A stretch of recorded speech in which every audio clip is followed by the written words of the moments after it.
Sorry, with me. Right. Oh, Uncle Melvin. Yes. I think this program is amazing. I've got quite a lot of people that say they can't sign on. You can't. Okay. Um, is it on the Facebook or the YouTube? No, you know they're signing into this Zoom. Oh, okay. Yeah. Well, it's back on now, so they probably wasn't able to because I had to sign out and come back in. Okay. So So anyone? I'll send them the link again. Yes, please. Okay. All right. Hello, Mommy Ayo. Sir? Could you please share the link with the church at the same time? Because I have no access. Sorry, I should check what? Can you share the link with the church group? 177 to Thamesmead. Can everybody Melvin, you might try to mute it. To mute everyone, please.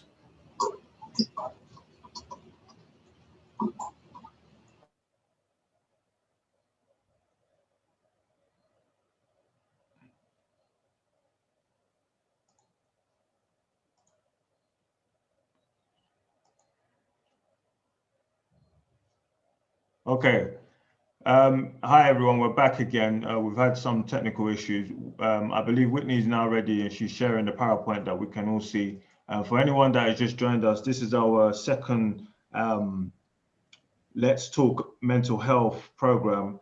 This topic will be about let's fight loneliness and isolation. Just to give a little recap, obviously we know that recently the government have decided for COVID guidance that everyone's going to spend Christmas with their families, but we know that in the city of London, where there's 8 to 12 million people, not everyone has their family around them. Some people have their family in neighboring cities, but even also across the world, and therefore Christmas, they're going to probably spend their Christmas doing what we're doing right now, which is on Zoom or some type of platform that they can see someone on a screen.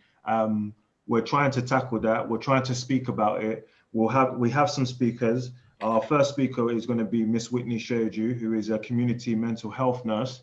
And we also have a Miss Yemi Oluwa, a registered mental health nurse as well. And we have our own Miss Mother Celestia Prophetess Elizabeth Akinsa, who is our director of charity affairs with AGP Community Connect, who has also gone on a mental health course, which was featured even on our first program, which was Let's Talk About Mental Health. So without further ado, I'll now hand you over to Whitney to take us through preventing and living with social isolation.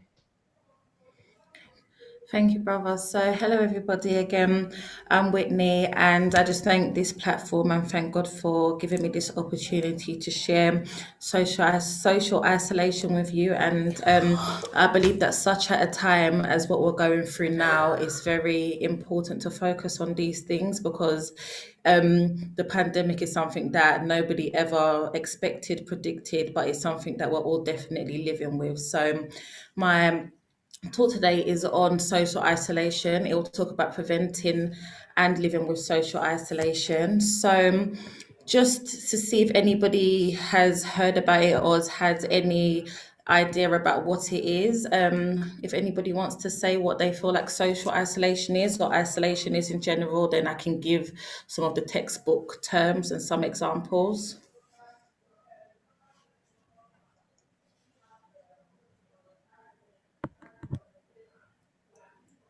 Okay, so if we can use the chat function if anybody has any idea what the question was just asked, what is social isolation?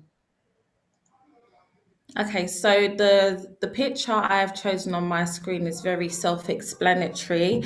So social isolation is simply the lack of social connections and supports that we all have. Social isolation is a voluntary thing. It's when somebody decides to isolate themselves from people that they used to know, people that they are friendly with, people that they normally communicate with. It's something that is done objectively by the person. And And it's more about not having the quality of relationships, because you can have one or two people, but if the relationships that you share with them, whether it's business orientated, family, intimate, it's the quality that also stands out. And when people feel socially isolated, it can be overcome relatively quickly. That's the plus side to social isolation. And that means by increasing your social network. So it might be setting up an Instagram account, Snapchat account, having a forum like this, going to church, meeting up in the local community. So there are ways to combat social isolation, but in reality is when you just close yourself off from people that are around you and you have maybe one or two friends that you decide to connect with. Okay, so what are some of the causes of social isolation? It can be long-term illnesses. So when I was doing my own background research on social isolation, stigma and avoidance came up because there's people that are suffering from illnesses that they may be ashamed of, such as maybe HIV, AIDS, and this can cause them to isolate themselves. It makes them shut off from the world because some people can see it as an illness that isn't spoken about, so they feel like they have nobody to talk about. Also, physical disabilities and mental disabilities. There's a learning disabilities called Asperger's, and that affects the way how people communicate with each other. So if you was to meet somebody with Asperger's, they look at the world completely different. Completely different from how we look at it. I could tell somebody that the sky is blue, they'll tell me that no, it's pink. And so this affects the way how they're able to communicate with people. So it can cause them to isolate themselves because they feel like people don't understand them. Also, there's bereavement. When people are faced in a place of loss, they do shut off from the world. That's maybe because they don't want people to feel sorry for them. They don't want the pity. And also around bereavement, that's when you have people from left, right, and centre that are coming to pay their respects. So some people do tend to isolate themselves at that time. And there's also very general issues that can be the cause of social isolation. There's transport issues. If you can't get from A to B quickly, it can quickly break down your social networks. If friends are meeting up, you're not able to get there. If your close family live abroad and you've just come over here, maybe as a student, maybe as a migrant, and you're living by yourself, that's also a cause of social isolation. Unemployment is also because if they're in this life, we know if there's no money, you're very, very limited to what you can do. Old age is another cause of social isolation. When people tend to get older, they are attending more funerals than they are christenings and weddings. This can affect their mental state. They tend to stay indoors more because they just have, it's just a breakdown of the social networks around them, losing people moving on, their age mates going into care homes, so much and so forth. There's also the exposure to domestic and community violence. If you feel like you know somebody that's maybe suffered from a domestic relationship, one of the telling signs is that they do cut themselves off from people. They become more withdrawn. They stay a lot by themselves. And community violence, there's if you live in a community where the violence is high, there can be some people who decide to literally stay at home because they have a phobia of going out. They don't want to mix with people. They are scared for what might be out there. So these are some of the causes of isolation. And I thought it wouldn't be good for me not to mention COVID-19. People have isolated themselves, they've withdrawn from things, and that's just because there isn't the social aspects going on anymore. A lot of things are done online and like this virtual forum, but people do tend or have tended to lock themselves away because they're actually scared of the virus, scared of catching it, scared that it's coming to their front door. So all of these things are causes of social isolation.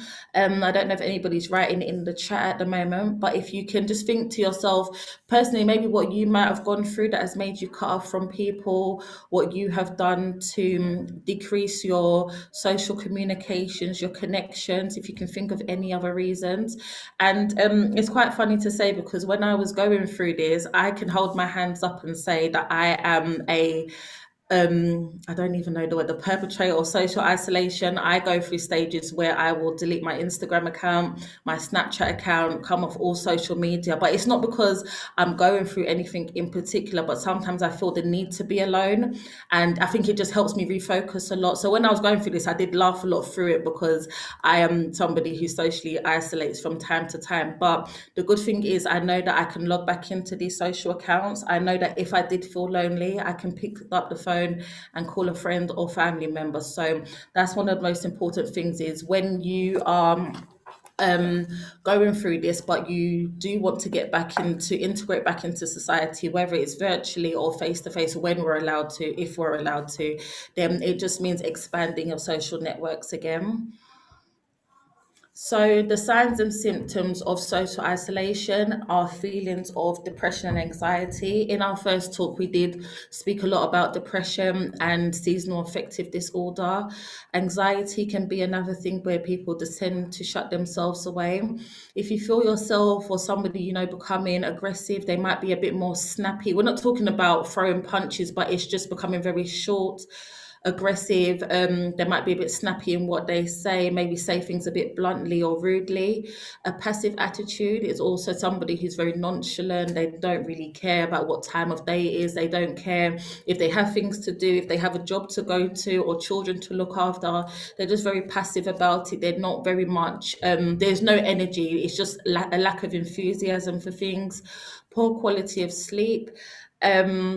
Cognitive decline, that's just the way how you think and reason about things. If you can see this altering, for me, it's like, I feel like if I am talking to too many people at once, or I've spent too much time on Instagram, spent too much time on Snapchat, I feel like it does stop me from being focused on what I have to do. I have to go to work, I have to spend time with God, I have to spend time with my family and my child. So that's why I do tend to decrease it from time to time, because it does affect how I'm able to think about the more important things in my life.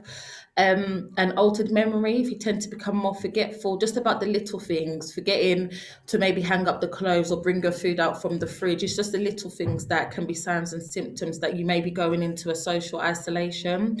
And then the last one I thought about was poor self-care and self-neglect. That's like waking up in the morning, because you're at home, because you're on your own, you're not allowed to go out. You say, oh, what's the need to have a bath today?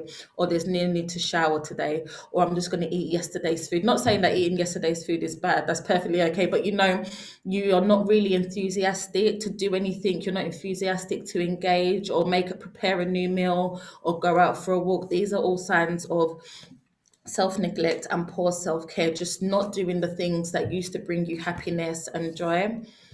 So if we move to the next slide. So the impact of social isolation, although we see it as, or I don't see it as, because I deal with it personally, but I don't see it as something that's very detrimental to somebody else. It can physically, it can affect their health. So these are things about just how they feel within themselves. And sometimes they may be drawn to use alcohol and substance misuse a bit more, because there's a thing like, if you start drinking by yourself, it's not too good, because one glass goes to one bottle continues. So it continues like that. And where you're alone with the substance misuse, you know that nobody's really there watching you. Nobody can control what you do apart from yourself.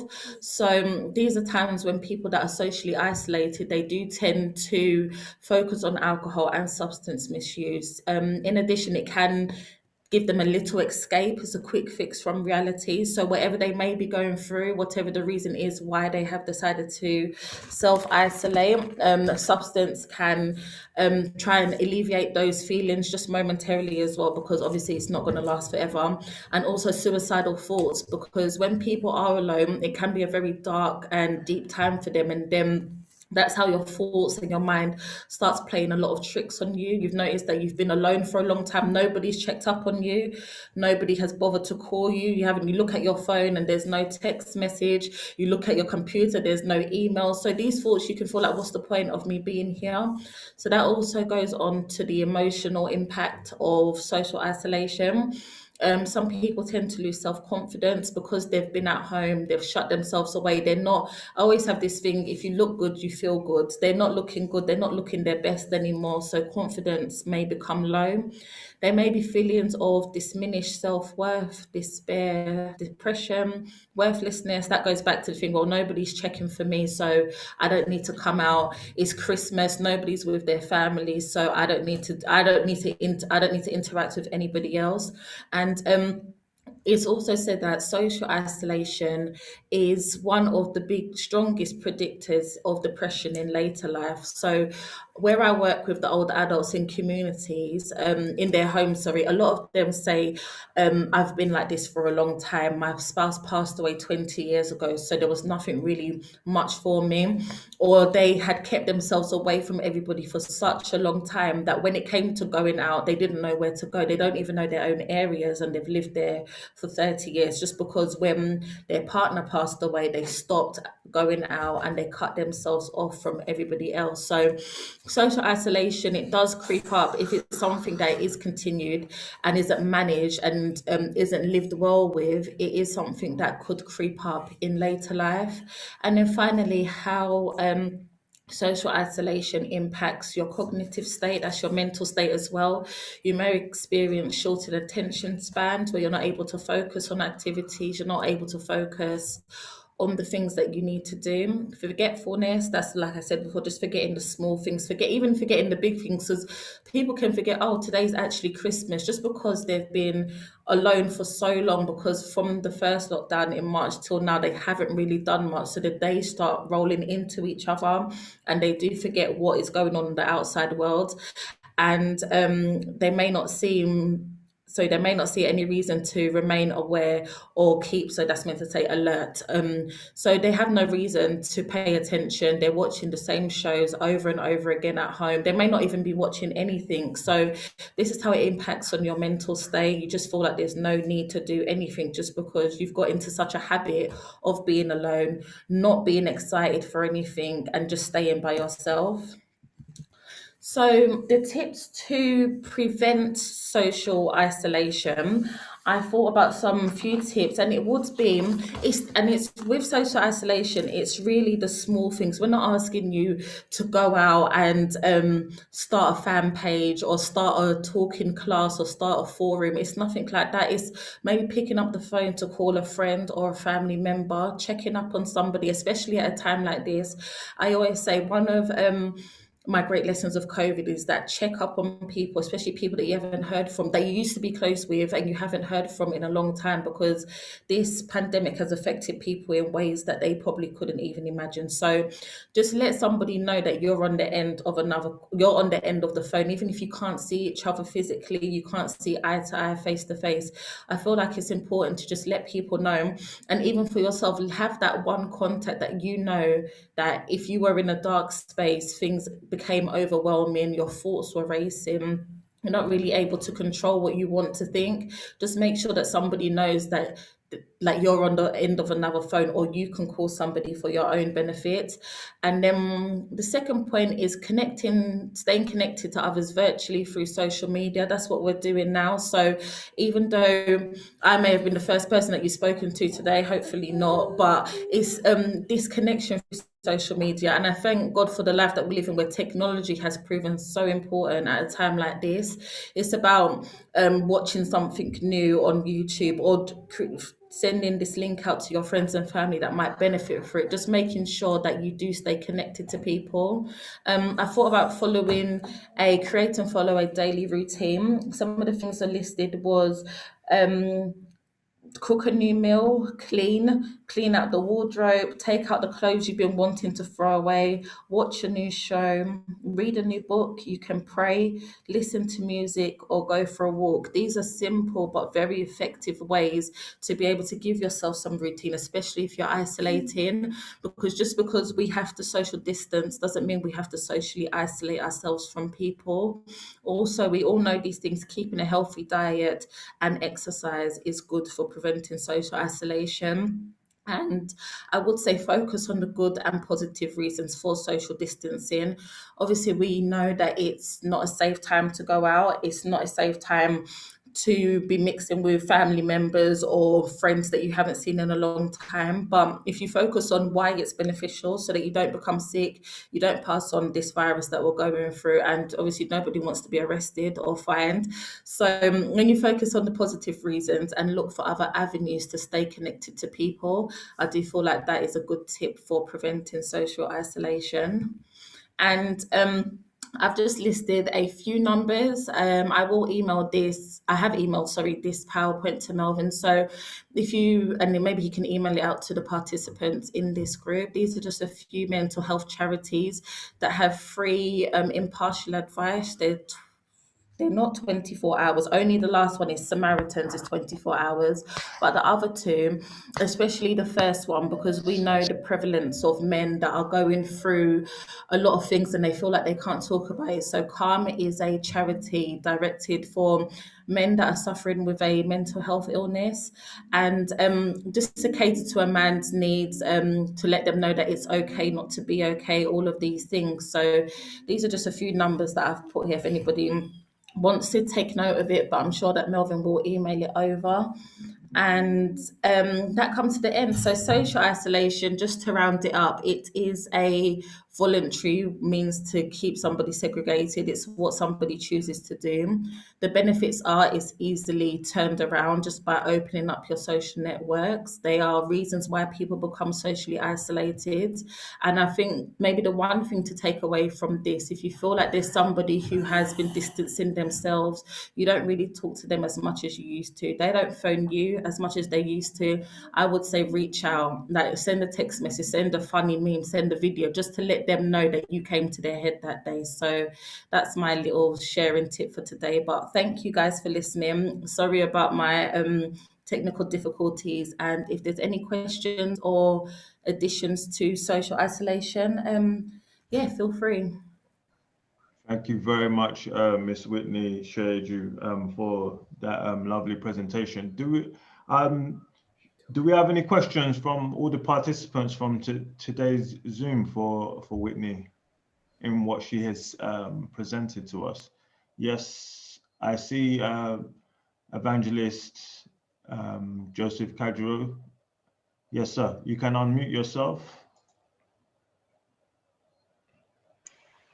If you observe self-isolation and the client or whoever is unapproachable, what method and what kind of approach you need to give? Thank you. Thank you, sir. What are you doing?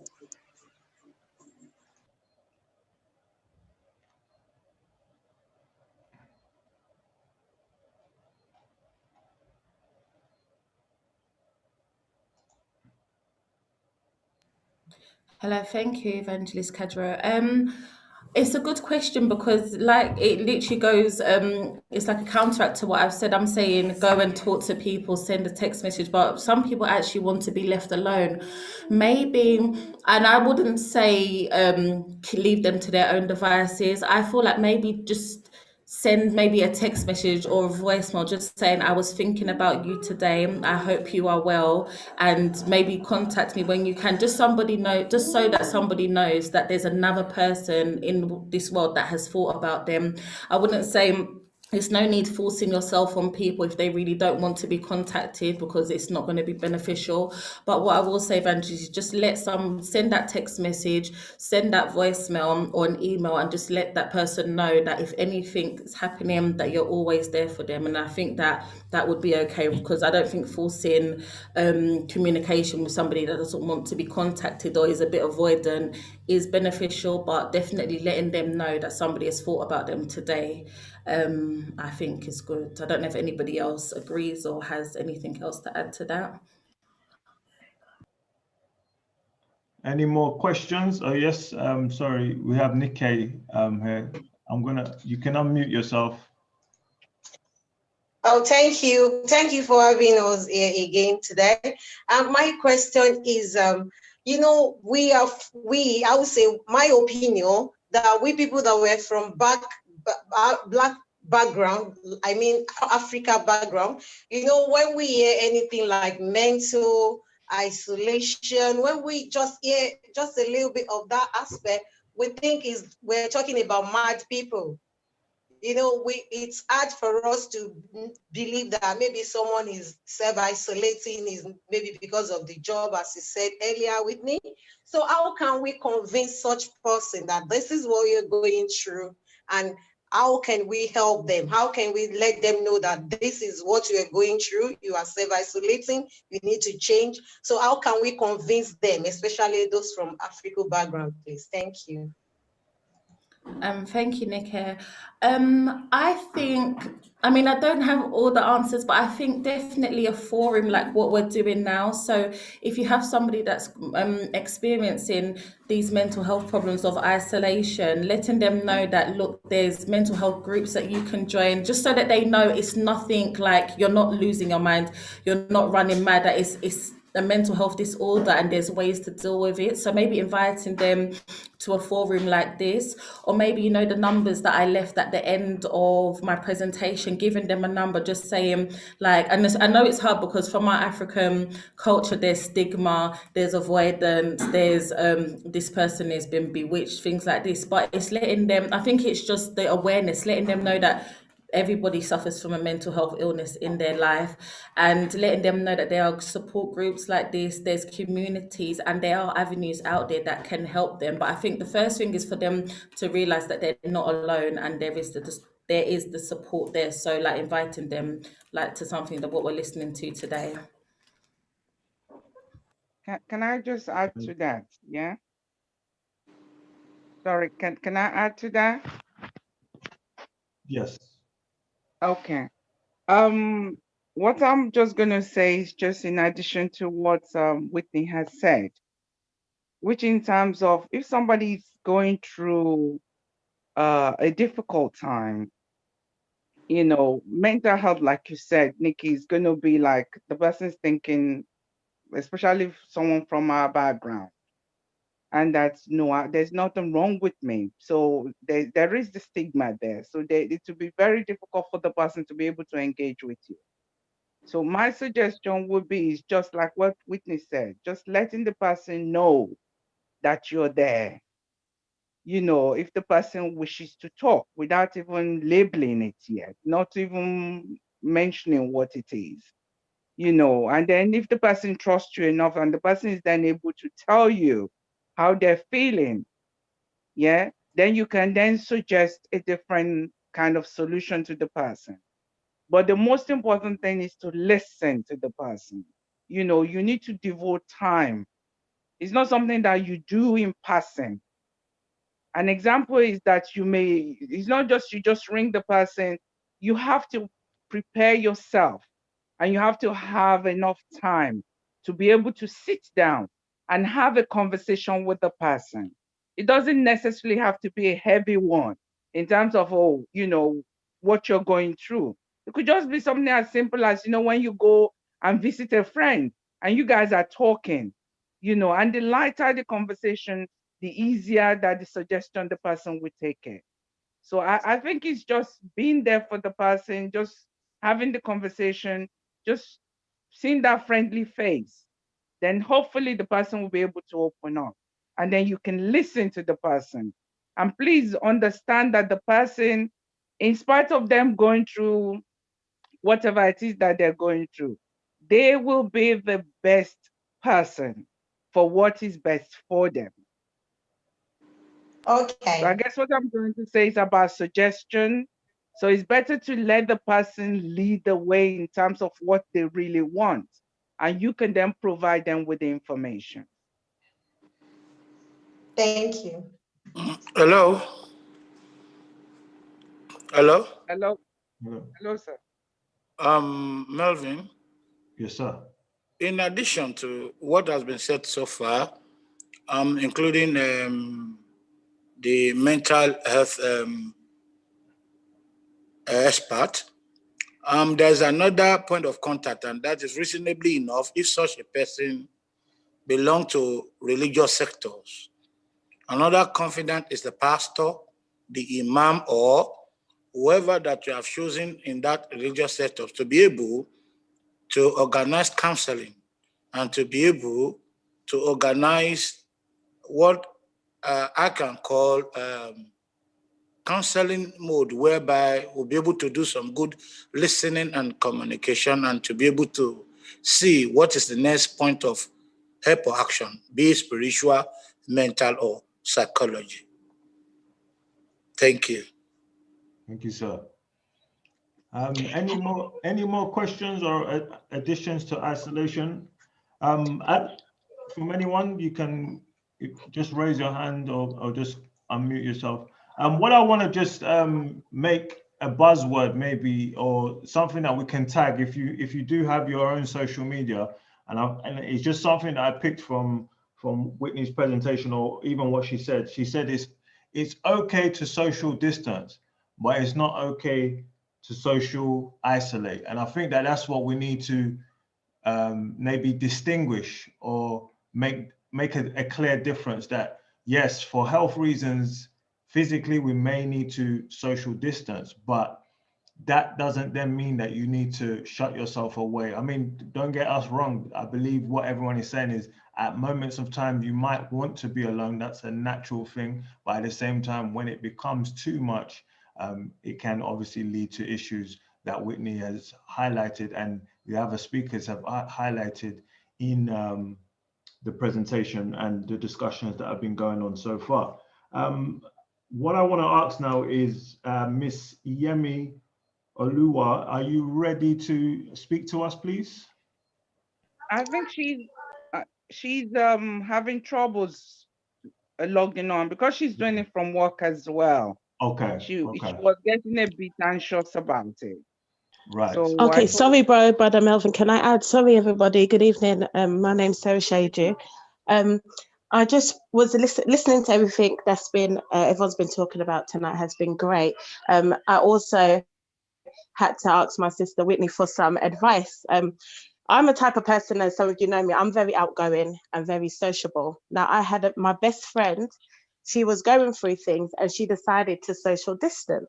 So I said to Whitney, and I was really upset, and I said to Whitney, how can she social distance from me, her best friend? Like, why can't she come to me with her problems? I started becoming very possessive and ownership over my friend. And Whitney made it important for me to realize that I need to give her that respect, that yes, she's my best friend, but she needs her space, and in due time, she will come and talk to me. And I was still upset. I was brewing because I'll see her on social media. She can post a status. She can, put something on Snapchat, but then she wouldn't reply my message.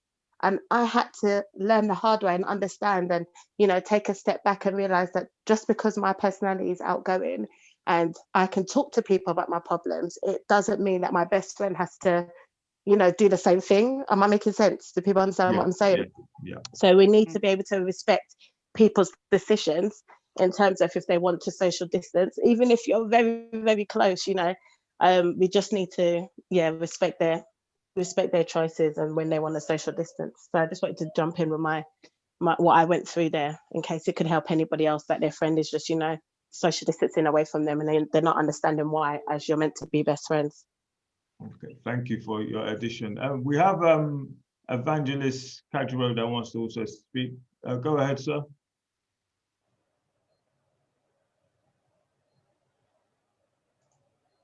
Hello, sir. Hello. Please, Yes. if you observe someone is having a social isolation and is actually prone to suicidal intention, what approach do you give? I think I might be able to answer that one. As the shepherd in charge has just mentioned, if you know that I think first and foremost, if you can see that someone might have suicidal tendencies, or that the isolation might be getting too drastic, then you need to refer them to someone who's professionally trained to assist them and help them. I think that would be the best course of action, sir, is that those that are in positions like pastors, that are in positions like doctors, like nurses are in positions. I think there, when you can, if you put it this way, if you have a genuine, let's say, fear for that person, I think we then have an obligation, not only as friends, not only as brothers, sisters, or family, just a human responsibility to refer them to a professional for assistance. May I comment again? What I'm saying is this: if it's actually prone, that means it's in the act of the suicidal intention. What approach do you give as at that time, that moment? If they're having, if the person is in the act, he has a social isolation and it's in the act of suicidal intention, what approach do you make or you give? Sorry, can I just come in there?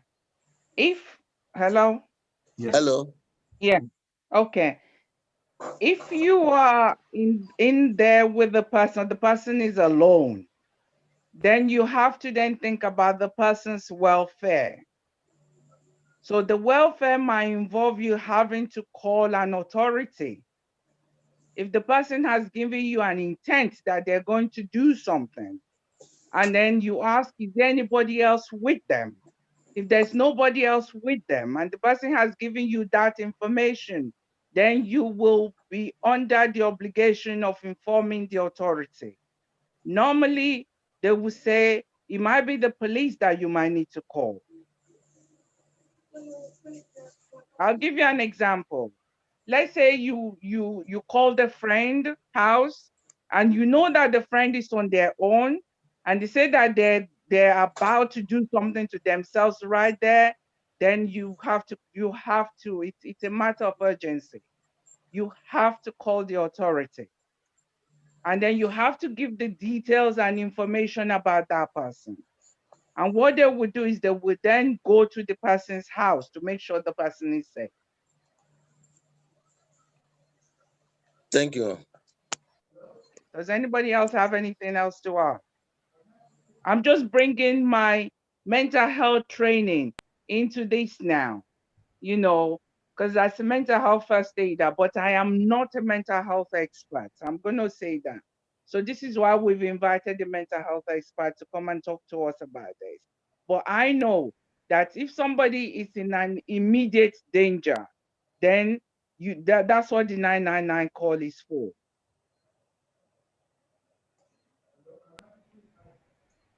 Hello. Hi. I'm a new person anyway. I just want to ask you this question. I have a colleague that we work together with. We used to talk on the phone, but I don't know her house.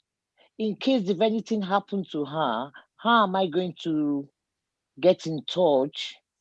Should I call the police or somebody to trace her telephone number, or I don't know what to do?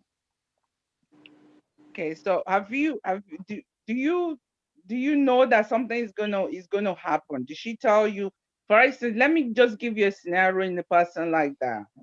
Yeah. If you don't know the address, Yeah. and then you have a phone call, and the person on the phone is now telling you that they're going to do something to themselves, and then you Okay. are now you're asking the person and say, okay, are you on your own? If the Yeah. person is on their own, then the best thing you can do is you can try and talk to the person and say, okay, can I come to you? What is your address? Okay. Yeah. So you Okay. try and talk to the person and gain as much information as possible.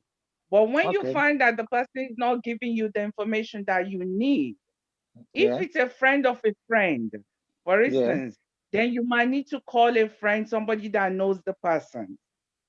I don't have But any if number about her okay, if friends. you don't have anything at all that the person has, then you're gonna then when it becomes one thing I need us to take away from here today is when it becomes an urgent situation, which means it's very, very urgent.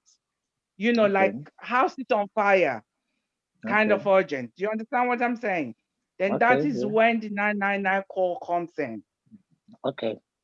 Okay. Thank you Okay, very much, whether you madam. have the information or not, they will do that. Then what you're doing is you're doing a warm handover to an authority. Okay. The only force that is not geographically what's the word? Is the police.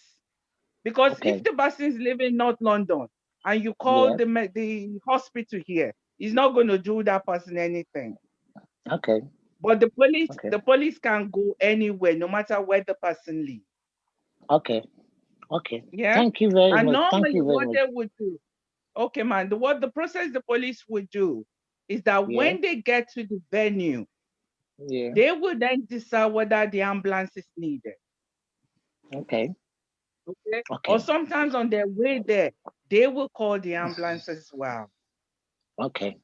Okay. Because she All lives right. on her own. That's why I'm saying this. Thank you very much Yeah. for the advice. Thank you No very much, worries. madam. Thank you. Okay. Can I quickly add this to what has been said so far? Hello? Yes, sir. Can I quickly add as a value to what has been mentioned so far?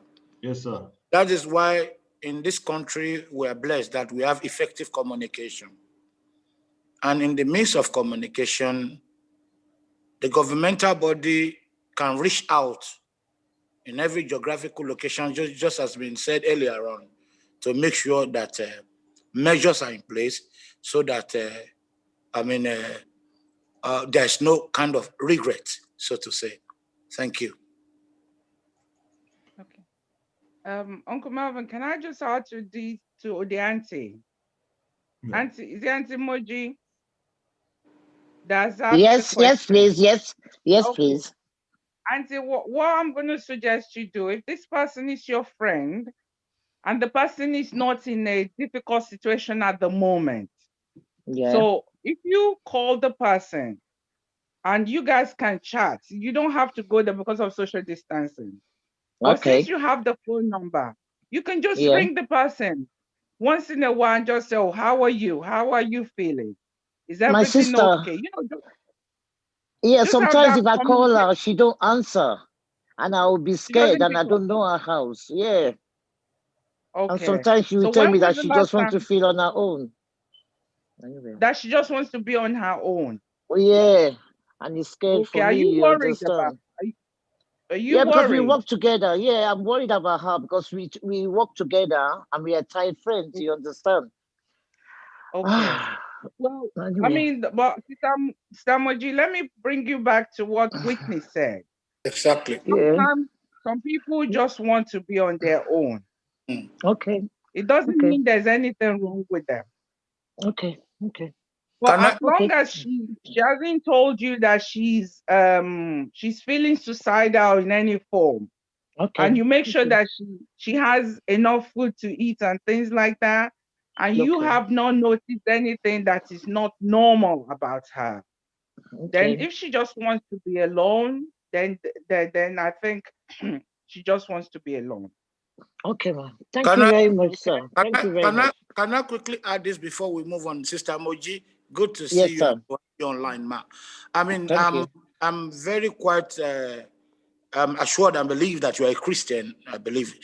I mean, even if you are a Muslim, it is at this point my mind told me as a prophet or as a pastor that if you have a name, then this is where we need a spiritual inclination. We can pray for her. That is from our own word, and tell God that the God that answer Mephibosheth, you answer him or her cry of supplication. And I believe the prayer of the faithful has led too much. Does that make any difference? Yeah, that's fine. When I come in tomorrow, I'll come and see you. No problem. Oh, Thank you very much. You know me, man. Yes, I saw you when I came last week. Well, I don't know that you are the person of the church. You understand? So, I'll see you tomorrow when I come in. You come around tomorrow. I mean, let's talk about her or him. You understand? All we just is to raise up prayer of the faithful according to the book of James, chapter number 5. And I believe that the prayer of the faithful does accelerate too much. God bless you, Mom. Amen. Thank you very much, sir. Thank you. Okay. I believe next now we're going to hand it over to Mrs. Elizabeth Akinsanya to take us through the slide. Are you ready for that? Yes, please. Just put the slide up for me. I'm not going to take too much time because we've spoken quite a lot. Okay. Yeah. But I am going to need people's input, please. Yeah. Because it's very difficult when you're just staring at this screen. Yeah, so everybody, we can be interactive. You can use the chat room function just so that everyone can hear each other. So use the chat Yes. room function, and from there, we'll be able to, you know, contribute and support where we can. Is everyone seeing the slides at the moment? I'm Evangelist Mervyn. Yes, sir. Can you please add this value to those who are connecting with us, that where they need to navigate to, perhaps if they don't want their voice to be heard, they can drop a text or a note, then we can address. Because this part of another topic of this mental health awareness happens to a majority of the people, which is loneliness. So let's trash it, let's talk about it to understand. Nobody's an expert, but let us be able to help ourselves out. The whole lose of job is not on pastor's neck, but we can be of a very big help and assistance to ourselves. And that is the purpose of this very particular forum. Thank you. Right. Thank you, sir. Is everybody, can everybody see the slide? Yes. Okay. Yes. Could you not do the gallery one? The one that shows people? No? Sorry, I think maybe I'm asking for too much here. Let me see. When you say people, you mean the No, chat? no, don't worry. Don't worry. We'll just do it like this, yeah? Okay. Okay. Yeah. Welcome to Amazing Grace. Could you go to the next slide, please? Yeah, sure. Okay. I mean, I'm sure you've done all this, isn't it? Go ahead. Just keep teaching us. There is no harm in learning more. We want to learn. Yeah. This is what's isolation. What we're doing today is that we're raising awareness on isolation and loneliness. Yeah. Can we mute, please? Can you just mute them, please? Thank you. So what we're doing today is we're raising awareness of isolation and loneliness. Just like any form of mental health, the more you talk about it, the more it becomes a norm. Yeah? Which is going back to the questions that the aunties ask about discussion. How do you discuss mental health with someone? It's just by discussing. You know, by discussing it, then it becomes a normal thing, especially during the COVID time and this festive season. I mean, there is a big difference, just the same way as Whitney has said. Social distancing and social isolation are two separate things. Because social distancing is something that we have to do for our own good, as Whitney has pointed out. Because if we don't social distance, then we could end up with this COVID. Social isolation is what she has spoken about. Can I go to the next slide, please? Okay. This is the definition of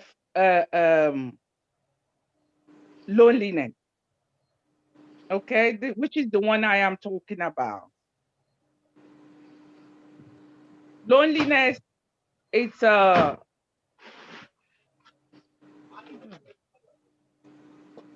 about that. My son is just making too much noise.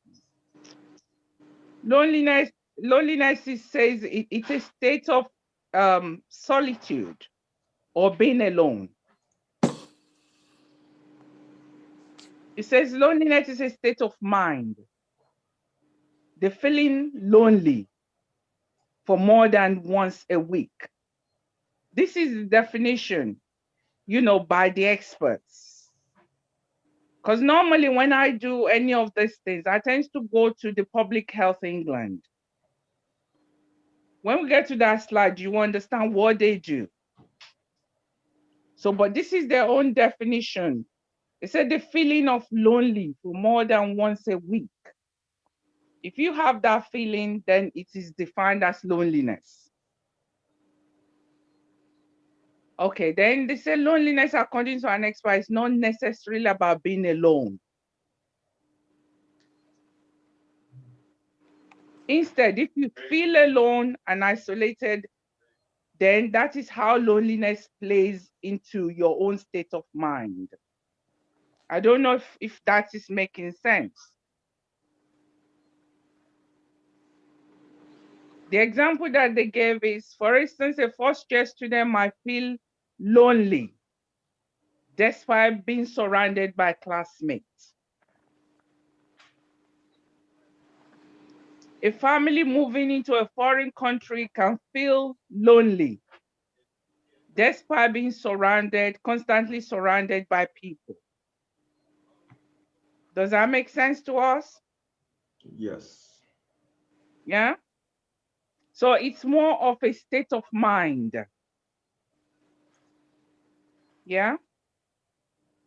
Can I go to the next slide, please? Let's see what I have in the next slide. So today, this is our aim today. Our aim is to raise awareness of harmful effects of isolation and loneliness. To focus on how best to reduce this state of loneliness and isolation. And this, I think Whitney has actually done a lot about this. So I'm going to go to the next slide. Yeah, the next one, please. Okay. Before I go to the wheel of well-being, when I was doing this research, when I was reading into this topic, I was asking myself whether or not loneliness and social isolation are the same thing. So I'm going to throw that question out now. Do you guys feel like loneliness and isolation are the same thing? If they are, just give me a little bit of explanation. If they're not, why not? So I'm going to throw that out now, please. You guys know that I don't like to talk by myself. I want people to participate. So we can use the chat function if we have any to support or to give some insight to what we think about the question that has just been posed to us all. The difference between loneliness and social isolation. If they're not different, they're the same. Are they the same or are they different? I think one of the main differences between loneliness and social isolation is the method. I feel like loneliness is not always intentional, but social isolation is an intention to break down contacts between people. So loneliness comes not when you necessarily want to be lonely, but it's your state of mind that feels lonely. But whereas social isolation is intentional by breaking down connections between how many people you are in contact with. So that's the difference that I saw. I think Thank you very much. Someone has written as well that it's basically one is a choice and one isn't a choice. Oh, that's a very good way. That's a fantastic way of, breaking it down so that one can easily remember it. Okay. All right. Any more? Do we have any more? I wanted to ask which one is a choice and which one is the one that just comes. Like you don't want it, but it just comes. So I don't know which one of the two, please. Don't know which one is which. Okay. Whitney. Whitney, do you want to answer that? Yes, so loneliness is the one that's not a choice. It comes over you when you shouldn't really be feeling lonely, because the examples that Mummy Ayo gave was a family moving to a new country, or they shouldn't necessarily feel lonely if they're around people, but maybe there's language barriers or social barriers that make them feel lonely. And then social isolation, if I take myself, for example, I actively delete my social media so I don't have to stay in contact with a lot of people. So that's me intentionally doing it. But when you're lonely, that's not your choice. But when you socially isolate, it is a choice. Thank you. Thank you. Is that clear? Yeah? Yeah, thank you so much, Whitney. Okay. Anything else? Yeah, as for me, I would say loneliness could be part of deprivation. When somebody's not mobile, being alone at home and there's no way of transferring or moving him around, that could be part of loneliness too. And then self-isolation is when determined to get yourself self-isolated, not interacting or participating in any activities, is self-isolation. Okay. Thank you. Thank you, sir. Anybody else? Okay, can I? Okay, let's move on then. There is this thing about loneliness which I have put in my notes here. It says loneliness is subjective feeling. So if I just underline that word subjective feeling, so like they said, it's something that you really don't have any control over. It's just it's a feeling that just comes. It comes to you. I don't know if anybody's heard this thing that says that you can be alone among a lot of people. Yes. Yeah. Yeah. The difference, when I was looking at the difference, like I said, it says that you can be isolated, which is alone. Yeah. Alone in that area because it's objective. So you are alone. So you can be isolated, but are not be lonely. Yeah, I don't know if I'm making sense. You can't be isolated. To tell you the truth, when I was reading this, it was doing my head in. So I've got an example. I've got an example of that. Maybe all of us can relate to. If we just go back maybe before COVID started, let's just say you're in your workplace and it's lunchtime and there's a cafeteria place, and most people have their work cliques. You can be in a cafeteria that's full of loads of people, or you might be one person that has to eat by themselves because people don't really come and speak to you. And you might, at that moment in time, that person can feel lonely, but they're surrounded by so many people. I think that's a way to visualize what is being explained in terms of loneliness, because you might actually want somebody to speak to you, but no one's coming to approach you, but you're surrounded by hundreds of people because it's lunchtime, but no one is coming to speak to you. Yeah, but then that's the feeling of loneliness. Loneliness is a feeling that you have. Based on the example that Melvin has just given, the feeling that you have at that point will be a feeling of loneliness.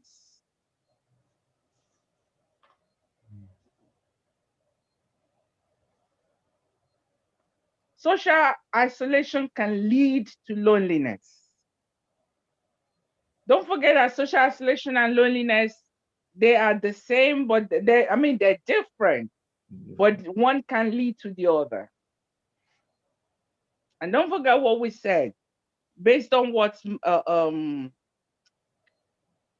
Whitney said. Some people can choose, you can choose to isolate.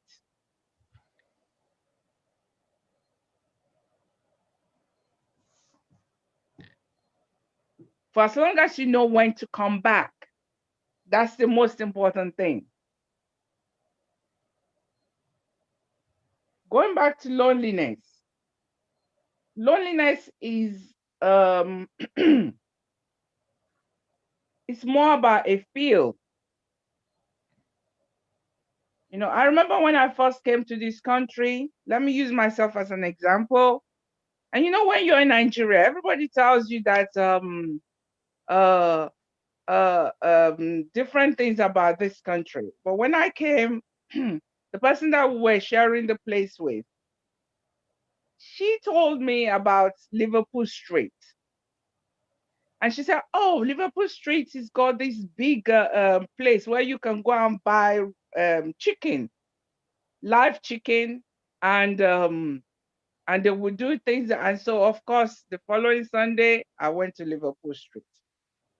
I'm going back many, many years now. At that time, Liverpool Street used to be packed. I don't know how it is now because I haven't been there in over many years.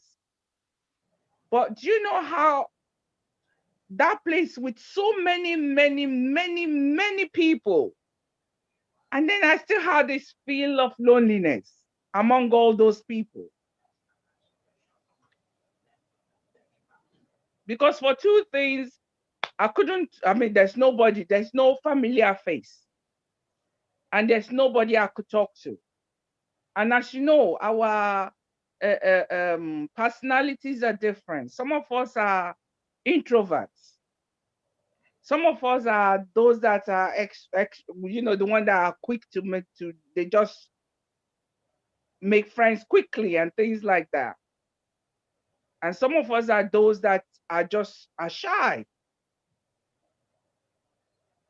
So the ones that make friends easily could just say hello to anybody. But those of us that don't, then we have to find a way around it. So now what I'm going to ask is, based on what Whitney said, what can we do as a person to reduce loneliness or to eliminate loneliness totally as a community? Can we go to that Eat Well guide, please? I mean, the well-being. Okay. So I'm going to throw it out now as a conversation now. What can we do? What can we do as an individual? What can we do as a community to eliminate loneliness?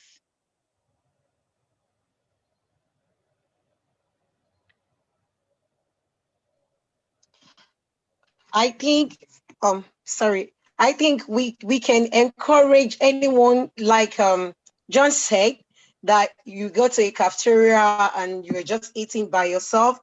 If I would be in that gathering, what I would do, if I notice someone like that, maybe it's not the first time and not the second time, I can just walk to the person, oh, hello, how are you? And we just like exchange greetings.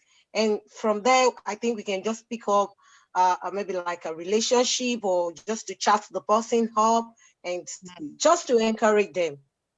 Thank you. That's a fantastic step. Anyone else?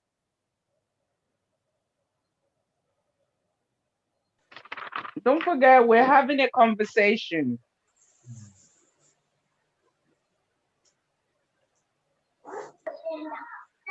Hello. Hello. Yeah, this is Temi. It's nice to be here, and you guys are doing a good job.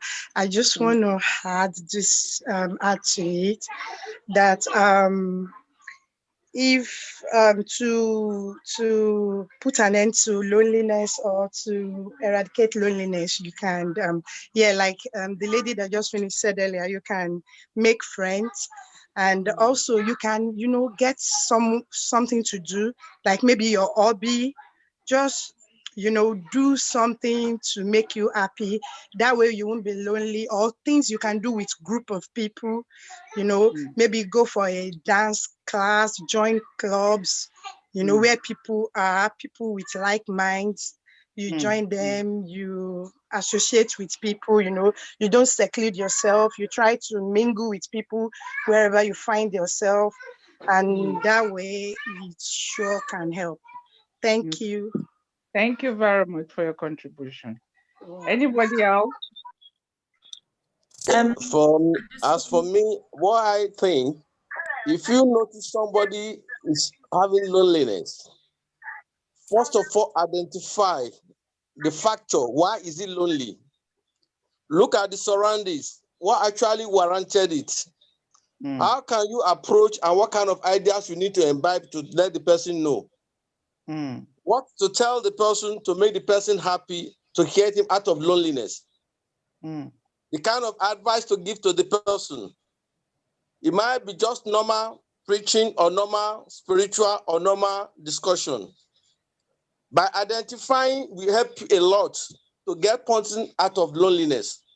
It might be the kind of person that loves gist. It might be the person that loves music. It might be the person that's very let's say not an introvert, but an extrovert. It depends how the person, the mood he presents to you, we know how to talk to the person to get him out of loneliness. That's where I think. Thank you. Thank you very much, sir. So let me just recap. You're saying that for you to be able to help the person, you have to get to know the person first. You know, you have to try and make friends with the person. And then in that process, the person will then open up to you and say, okay, this is what is going to help me in order for me to be able to, you know, to meet you halfway. I'm going to need this. You know, I think that's a fantastic way, because sometimes most of us, we think we know what is best for the other person. Yeah, because the person might not want that help that you're giving. So the best thing is for us to be able to find out and say, okay, because when you make friends with the person, then conversing with the person becomes an easier thing. So because nobody really wants a savior, you see. I mean, please, stand to be corrected. Because sometimes when we think we know something, we might not. So this is where conversing and asking questions and making friends and having a clear understanding about what the person actually wants, what sort of help they need, will be very, before we offer that help, we do a lot of good. Thank you very much, sir. Anybody else? We have Miss Biola that wanted to speak. Miss Biola, Auntie Biola. Hello. Hi. Hi. Yeah. Good evening, everyone. My name is Biola. Regarding about loneliness, I think is the structure of this country, because from where I came from, you hardly see loneliness. So, and I think, assuming I see a Nigerian person and she told me she's lonely, if that person is an elderly, I will advise that person to go back home. But well, sorry, Auntie, can I ask you a question? What could you explain a bit about this country? What do you mean this country? What is it that is happening here that doesn't happen back home? All right. Maybe the way they build their culture here, you know, when they have an elderly, they will send their mom, or, you know, to care home. And in Nigeria that I came from, there's nothing like that. You will see maybe family, friends, even in a compound that we live, a lot of people will be there. So you hardly see someone that will tell you that, oh, I'm feeling lonely. And almost every weekend, they do a lot of party, whether you are invited or not. You just dress up, go there, in fact, you will enjoy yourself. But here, there's nothing like that. And you're making me meet Nigeria now.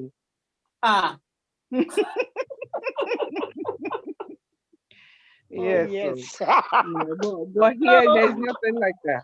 You hardly see them having hypertension. Even if they have it, they may not even know that they have it. Because the way they, the way they live there. So this place, as soon as maybe your children is, they've left home and it's only you and your husband, that's the time, that period, for me, maybe that's the time I'm going to go back home, because the way they structure their country here is not really good for elderly or someone that is alone here. So advice that I may give someone that is lonely maybe is to join a spiritual, maybe any church, because that's the only way you can see someone that you can talk to. Because if you notice, especially on Sunday, you will see some group, they won't go home. They will be chatting. You will be thinking, what happened? This person is not going home. Maybe there's no one to meet at home. So it's better for her to enjoy before she go home. So Thank you so Only much, way I Auntie. can say, maybe that person should, if it's a Christian, I will advise her to look for a church to go. Maybe from there you can see a family. That's a fantastic point that Auntie has made. I mean, hello, where church comes in. Hello, Mommy Elizabeth. Sir? Before you proceed again, let me quickly come up on the issue of, as mentioned by Sister Biola. There will always be a cultural barrier, and there will always be cultural instincts. Is Auntie Biola still there? Yes, sir. I'm quite being honest with you, but in every situation, just like you have mentioned, that's why we have church. That is why we have a place of social gathering like a gym. If it is an elderly person, just like you have thought about, I'm not going to talk about our church, but many of our church members who are connecting with us understand where you are coming from. That at times we finish service at 1:32 p.m. and we are still in the premises till about 7, 8 p.m. They are there online, they are listening to me. They enjoy themselves, sometimes traffic or this or that, but nevertheless, we need to fight isolation. We need to fight loneliness. And that's the reason of being us, of making us to be here. And we are not going to pack our things and go home, because going back to Nigeria might be the worst decision to make at this point. God bless you, Auntie. Carry on, Mother Celestia Elizabeth. God bless you. Thank you, sir. Thank you, sir. Going back to what Sister Biola said, we all know that coming from Nigeria, although I'm not going to say how long I've been here, but coming from Nigeria, we all know that it's very tough, because like you, Sister Biola, I grew up in a compound where there are no fence. So you stay from the beginning of the road and you can see up to the end of the building, there's no fence. And coming here, then seeing all these fences and all these small houses, and you don't even know what your next door neighbor is doing. And I personally found that very, very tough when I first came. But going back to what you said, we have to find a way, because we live here. And it's not everybody that is fortunate maybe to have somebody back home. Because somebody, like an elderly person, for instance, now, if all the children are here, then they might even feel more lonely in Nigeria if the children are in this country. So unfortunately, that is like what the situation that we live in now. But there are simple things that we can do, which one our auntie has already suggested. Join a dance group. The church, like you said, has a very important role to play. Like you said, after service, like the shepherd said as well, many people are still around because, like you said, they don't have anyone to go back home to. So things like that. So that means, like I said, the church have to make it conducive.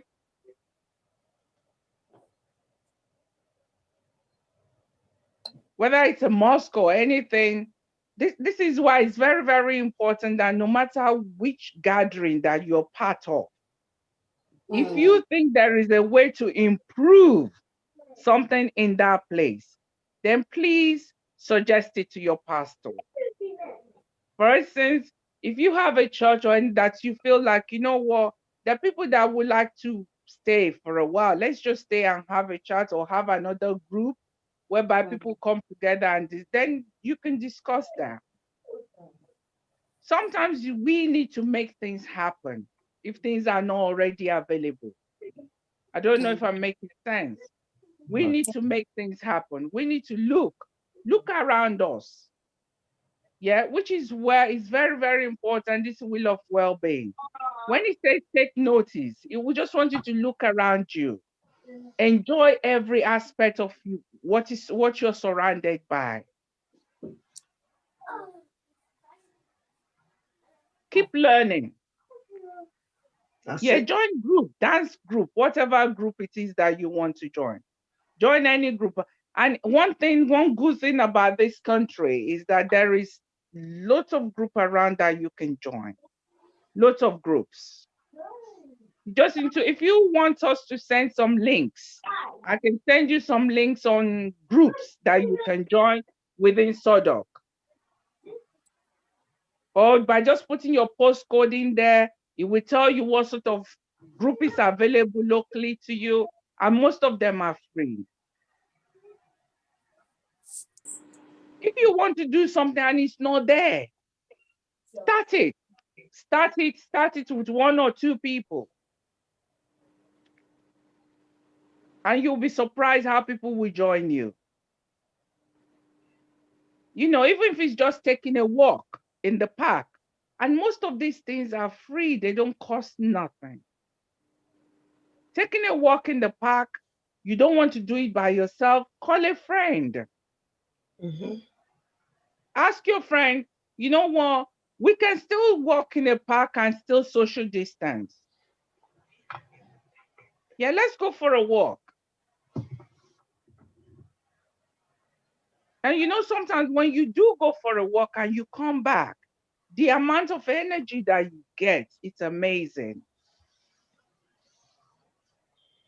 And on that note, I'm going to say to you, maybe very soon, maybe Uncle Melvin, how did you know I was going to call you? Because I can hear you laughing. You might need to start some kind of Zoom gym, because he's a gym expert, that man sitting there. Yeah, whereby people can get moving with nice music. Yeah, music is another thing. You can do that. You can connect with people, make friends.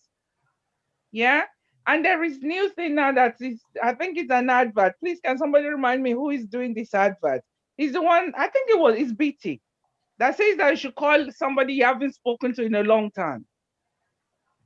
Just call the person and just say, oh, hi, I'm just calling to say hello, you know?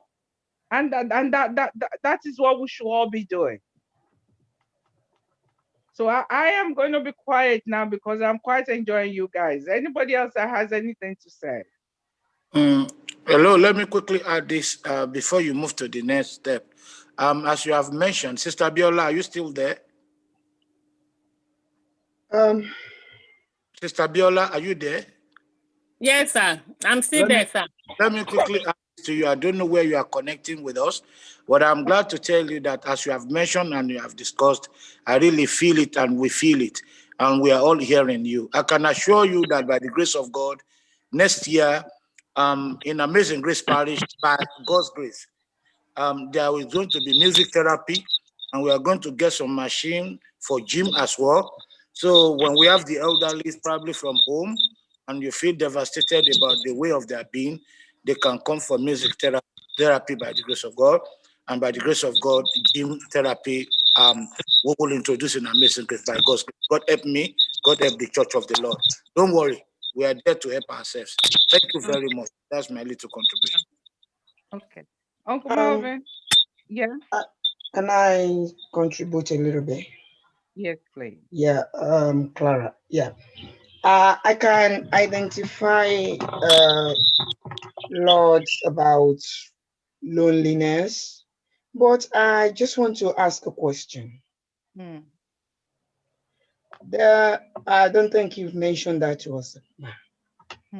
There are some reasons that will feel lonely. And you might be with some people, and you mentioned it, somebody mentioned it, and still feel lonely. So what are the things someone can do relating to that? Because if you are in a group of people or in the midst of people and you just feel, let me just be myself, is a form of being lonely sometimes. And how can we identify, I could say, yeah, I can identify that, but how can you walk around it? Let me use that word, walk around it. And how long these feelings, because sometimes you feel this thing, you don't want to be with some people. You prefer, like my sister Whitney mentioned that time, that she just wants to get off social media. Not only social media, you just want to get off some people. And sometimes when you now decided staying at home, maybe you, and they said it's a form of depression sometimes, where you choose not to watch television at all. You just want to be yourself. They say it's a form of depression. So all these things, the question I ask is, how can you, now me personally, because I like to speak openly, I've identified that, and with most people, how do you walk about that, Ma? Thank you. Okay. What I'm gonna say is, depending on the reason, I mean, don't forget that there's a different things between loneliness. Yeah. Loneliness is what you feel within yourself. Yeah. Isolation, social isolation is different.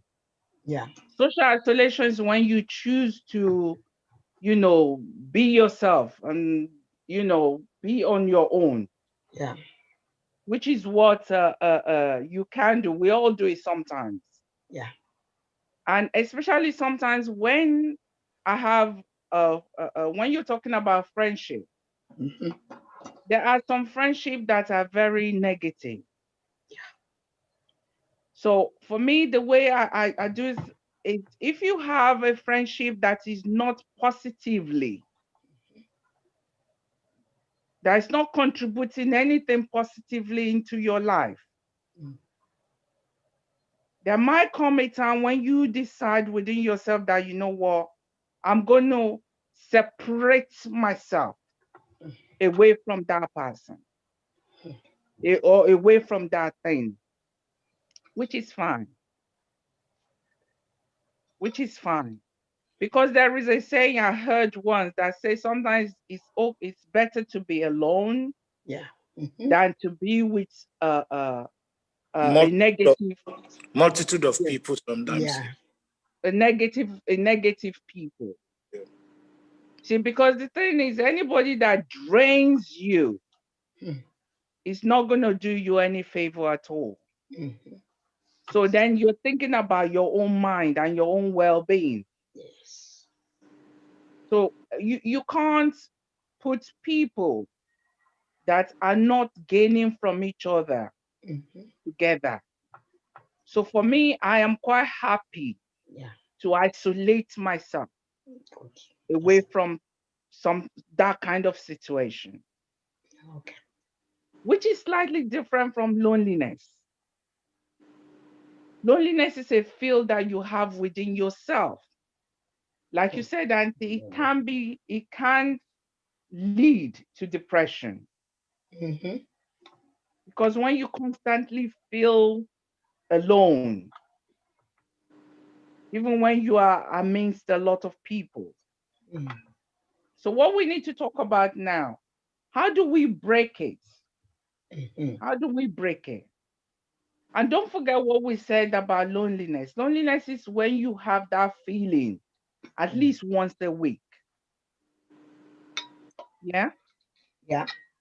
So if it's a feeling that comes every week, for instance, then it's becoming something that we need to break. And the only way we can break it is what has been suggested. You don't have to go back to that negative people, but you can knock on a different door. For instance, if it's dancing that you like, then go and do it. Go and join a dancing group. If it's voluntary work, it's what lifts you up, then go and do it. So because it's in you, the solution is going to have to come from you. Yeah, that's true. I don't know if I'm making sense. Yeah, you are. Yeah, that's very It's true. different from social isolation. Loneliness is in you. It's a feeling that you have. So then you have to make that conscious decision to break that feel of loneliness by doing something else. There is a slide that I made a long time ago when I did this in my work, which is talking about boredom. Sometimes when you're bored, boredom and loneliness it's not, they're not the same, because one is medically and the other one is not. When you're bored, you can always do something. So I think what they're trying to say is they're trying to make loneliness in a way that is seen as, you know what, oh, let me do something about it. So you have to think within yourself, so what do I enjoy? Because what you enjoy, I may not enjoy it. So you have to think within yourself, okay, you know what do I like to do? And then go and do it. If you're somebody that likes to make friends, and one friend has disappointed you, then make other friends. It's not easy. It's not, but I remember my grandmother used to say to me that a friend is a stranger that you've never met. Yes. Yeah. A friend is a stranger you've never met. So sometimes we have to have boundaries. Boundaries is very important. And I think most of us missed boundaries. Boundaries is where you yourself know that, okay, this is, but don't forget that you learn to make boundaries from experience. What has happened to you before is what you learn. You say, okay, that has happened to me before. I'll give you an example. If you have a friend that's always coming to your house to empty your house, your cupboard, and then go and leave your plate there for you to wash, if you like that kind of thing, if it makes you happy, then good luck to you. But if it doesn't make you happy, then what do? If you let go of that friend, then immediately the next friend is coming, then you will set your rules before the person gets too comfortable. Yeah? You set your rules. So you're asking about how do we come out of it? Say you can start by making new friends. Start by just saying hello to your neighbor. How are you? You know, something as simple as that. Yeah. Yeah. Hello, how are you? How's today? Oh, what a beautiful weather. Yeah, and one thing British are very good at is that if you say hello to them, they will stop and talk to you. Yes. Yeah. But most importantly, you have to talk to people of the same mind as you. You have to be like-minded. Yeah? Yeah. Thank you. Because chalk and cheese do not match. Chalk and cheese do not match. If your personality is different from the other person's personality, then if you can absorb that person's personality, feel free to. But if you cannot, then you have to find somebody that's the same mind as you. That's true. Yeah. Yeah. Does anybody else have anything else to add to that? Sorry, Auntie, you were going to say? Yeah. Actually, on the that isolation aspect of it, I happened to experience that when I was going through a lot of challenges, and I learned from you're learning from experience, and like a proverb says, once beaten, twice shy. And then since then, I try to choose my friend carefully. I don't even have friends. Like I used to tell, I'm just sharing it here. I used to finish my credit, call people, because I would just want to make friends. I don't want to be lonely. But I can understand that it brings so many things. And at the time, I just decided that, well, what's happening? I would rather I'm sorry to, I don't know if all of us here are Christian. I would rather be closer to my God than making friends. I'm not lonely now. I used to be, honestly. But when I choose Christ, I take Christ, I eat Christ, I talk to Christ. And then when I'm at home, honestly, I might decide to put on my telly and start dancing. Yes, that's my therapy, honestly. I might decide to take my Bible and read. If I'm bored, I might decide to go out. Now these days, I don't even feel people complain that I don't even pick calls. I've now grew myself to that, and I did not see it as being lonely. But the only thing I enjoyed these days is that I go out maybe 2 days to volunteer, which is, it even makes it more easier and more making friends, because a friend like people of like mind in the same set of the faith. And then honestly, I will tell you, I'm okay. But before, it's really that bad that loneliness can lead to so many things. Honestly, it can even lead. It can lead to suicidal. I'm telling you. But I thank God. Thank you so much. That is thank God for that. Yeah, it can lead to Thank that. God you're all right. Yeah, Thank God. Yeah. Thank God you found Christ. Thank God you were able to find your own solution to that issue. Yeah. I've got some things I'm going to quickly read here, which say what you can do. That's what's your question. Yes. It says, try and talk about your feelings to a friend, family members, like we're doing here, counselor, your pastor, your shepherd, friend or family. Then it says, consider joining a group or class that focuses on something you enjoy. You could ask to go along and watch it. Yeah? Yeah. It said, consider visiting a place where you can just be around people. For example, a park, the cinema or cafe. Consider a peer support. Yeah? Where people use the experience to help each other. Then he says, try the 6 ways of feeling happier. And the 6 ways of feeling happier are that you should manage your stress level, enjoy yourself, boost your self-esteem, and have a healthy lifestyle, which includes exercise. Then he says, find a way to raise your self-esteem. Listen to some music. Then he said you should try and think about relaxation and mindful exercise. There's so many apps for that.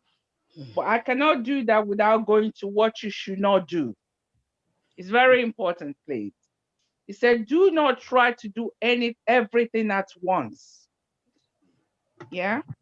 If you have the feel of loneliness, don't join gym, do this. He said, set a small target that you can easily achieve. Don't forget, because it's coming from you, the solution needs to come from you. So these are your steps. Do a little step.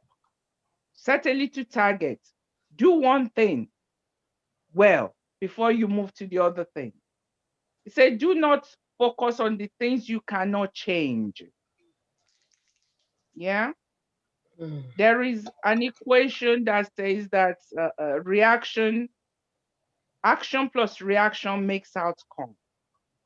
So things you cannot change is things that is outside your own circle. For instance, you cannot change the way your friend behaved to you, but you can change the way you react to that behavior. Yeah? So don't focus on things you cannot change. Focus your time and energy into helping yourself to feel better. Try not to compare yourself to others. It says on social media, you usually only see things people want you to share. I mean, most of us that have Facebook accounts, you understand what I'm talking about. You know, there are people that send these beautiful pictures, and what they had at the back was a background. When they removed the background, there was one that sent a video, a pictures one, and he said, "This is what you see on media," and then they showed the real life, and then nothing. They're totally different. There was one, this person took a picture at the beach, you know, to say that, look, I'm in wherever now. But the actual thing, the person's background just rained, and there was so much mud on the floor. So what you see on social media is not actually the reality. So please don't compare yourself. And especially with all this filter that is in place now. If I want pointed nose, I can have one. If I want tinted eyes, I can have one now with all these BB or whatever it is that they use now. It says, try not to tell yourself that you are alone. Many people feel alone at some point in their life, and support is available. That's one thing the NHS is very, very clear about. They say loneliness, we all suffer loneliness at one point or another. But the time that you need to take notice is when it becomes a habit, that every week, at least one day, you have that feeling of loneliness. Then he said, please, whatever you do not go for alcohol, cigarettes, or gambling to try and relieve the loneliness. They will just add to it. Yeah? So we feel lonely for different reasons, like what Whitney has said. Okay, so I'm going to put a stop there now, and we just go to the last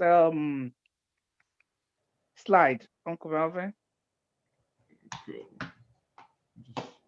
Let's just go to the discussion one, and we'll just throw it out. So, oh, sorry, go back to that public health. See, I did mention in the beginning that I always go to do my research using Public Health England. So I thought some of you, if I say that, people might say, what is public health? So what do they do? That's why I put it there. This is what they do. They say they're responsible for making the public healthier and reducing differences between the health of different groups by promoting healthier lifestyle. They're the ones that advise the government, the supporting action, the local government, the NHS, and the public. So their job is to protect the nation. That is the job of the Public Health England. So they have a lot of information around different topics. So most of the topics that we did today, this is where I got them from. Okay, so can we go to the discussion one, please? Okay, so this is where now I'm going to hand it back to Uncle Melvin to take us to wherever he wants to now. Thank you so much for listening. Fantastic. Thank you, Ma. And I believe that we've been impacted, and we've been all given avenues. And I believe one thing, just to put it in maybe a short recap, is that the first aspect about loneliness and self-isolation, it lies with self-awareness. I think we need to become more self-aware of this. And once you become self-aware, then you need to be also receptive to the support and the help that is out there as well. At this junction, I would like us to go to the shepherd in charge of Celestial Church of Christ, Amazing Grace Parish, which is Prophet John Martins, who will be leading us in the spiritual aspect of loneliness and spiritual isolation combined, just to give us advice from a clergy, pastoral, and obviously God pathway perspective. Over to you, sir.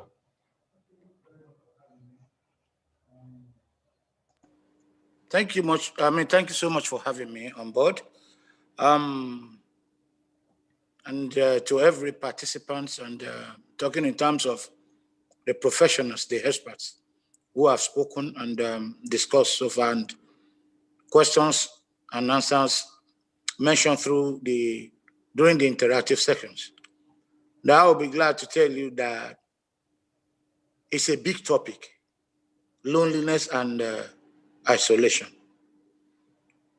And I'm quite sure that we are still going to revisit it in the new year, most especially with the menace of the COVID-19 that is going on around.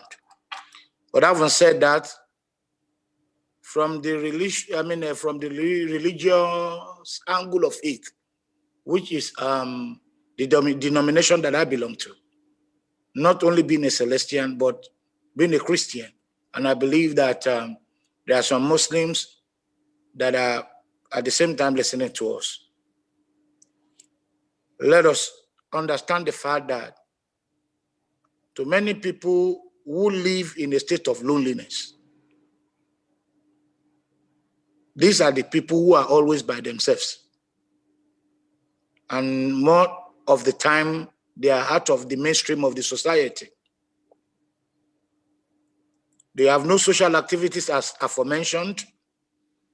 Some make friendships, somehow they got dislocated. And they are on their own. There are so many people who live in the middle of hustle and bustle,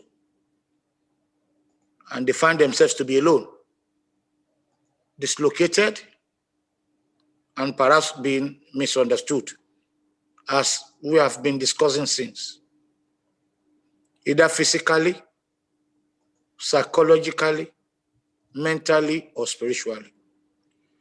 But I would like to take us to a place before we round up and hand over back to you, that from all this discussion that we have been making, that there is always a place in the Bible, and I'm very, very sure is as well in the Quran. But I'm quite familiar with that place in the Bible, which is 2 Samuel chapter number 9, reading from verse 1 to 13.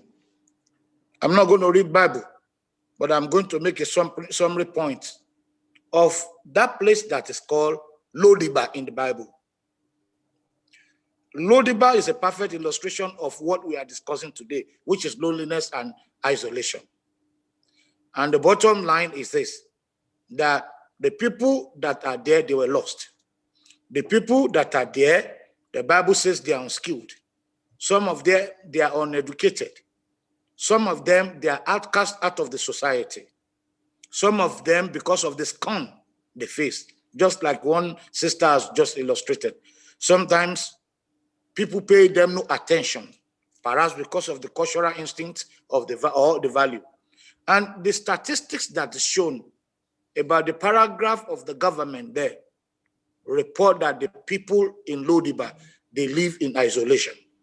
So in other words, there's a man that got dislocated, and I feel like before one of our participants, or probably one of our own listener connected to this program is hearing, I think I can get into your name as a value. Many of you are there, but let me relate to Sister Biola, that there's a man there that is called Mephibosheth. He was there as a reason of circumstance. And the circumstances was that he lost a father in the war. Perhaps there's one circumstances or one reason or the other that has brought you and I into this country, probably as a means of option or otherwise. But nevertheless, just like we are discussing, we have nurses who have spoken, experts. This man, Mephibosheth, was so lucky and chance to be well taken care of by a nurse, whom the Bible does not mention of. He grew under the arms of this nurse, and things were not going on as supposed to be. You understand what I'm saying? But as fate will have it, a book of remembrance was opened, host. And as soon as the book of remembrance was opened, the situation turned around. There might be somebody who is listening to us now, or perhaps will be listening later, who is being molested, probably as a child.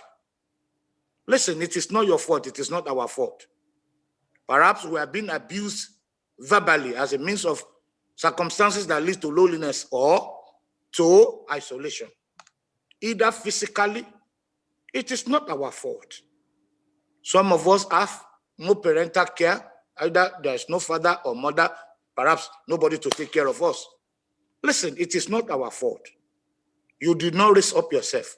But at the end of the day, we are still connecting with those parents or one of them whom we still hold as taking care of them as in form of responsibility. Listen, I have a message for you today.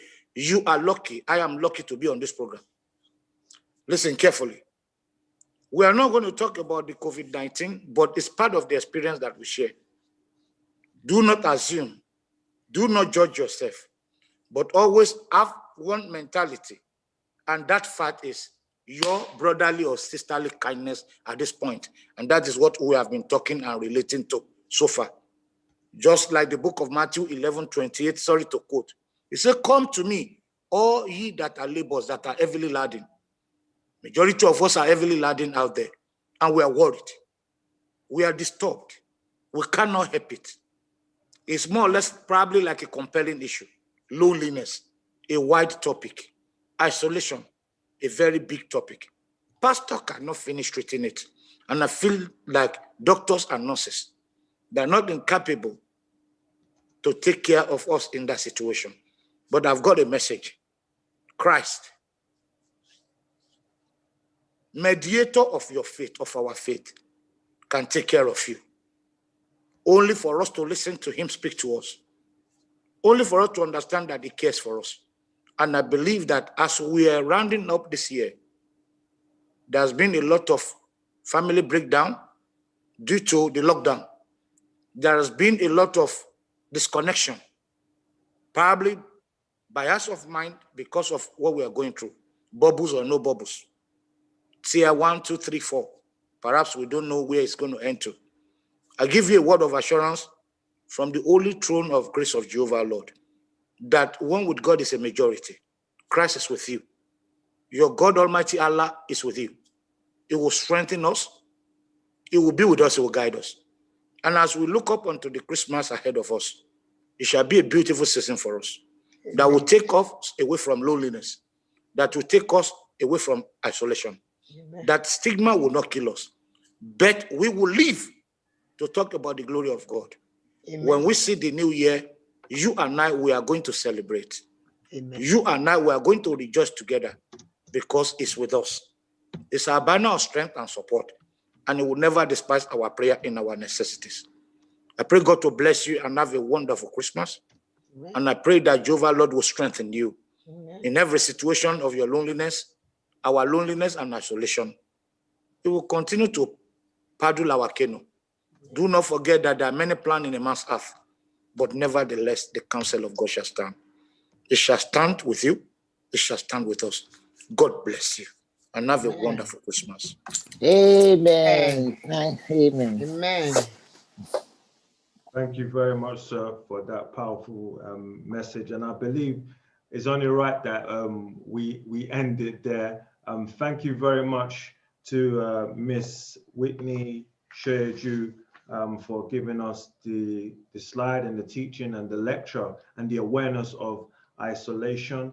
Thank you, Mrs. Elizabeth Akinsanya, who is out the Celestial Church of Christ, Amazing Grace Parish, the coordinator of our charities aspect, which is AGP Community Project. Thank you very much for your depth of going into what loneliness and isolation is.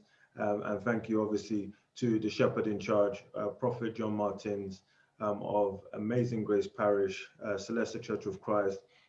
You know, this is a wonderful program, and I believe the more we do this, the more we speak about things, the more people are given knowledge, and the more we can all be helped. Let us remember that, yes, we have to social distance, but it doesn't mean that we have to socially isolate ourselves.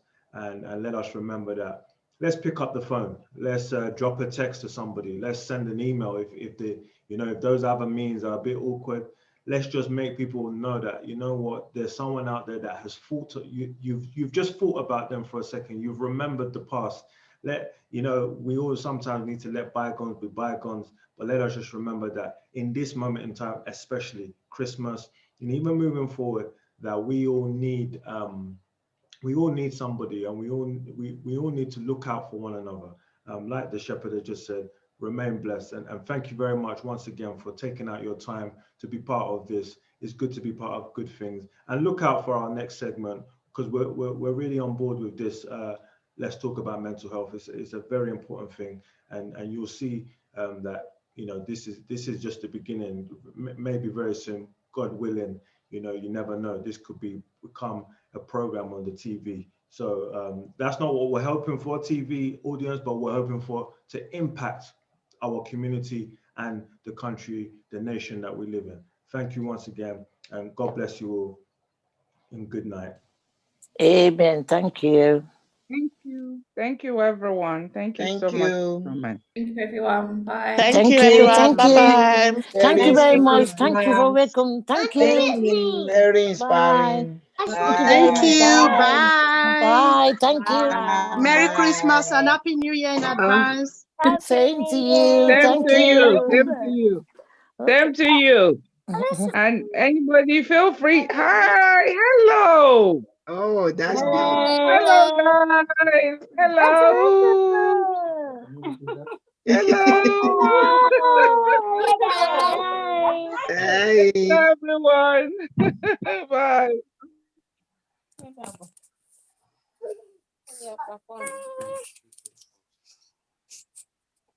Using a phone, I don't really know how to take off Zoom.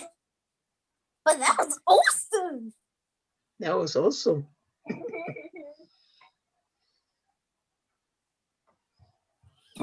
Okay.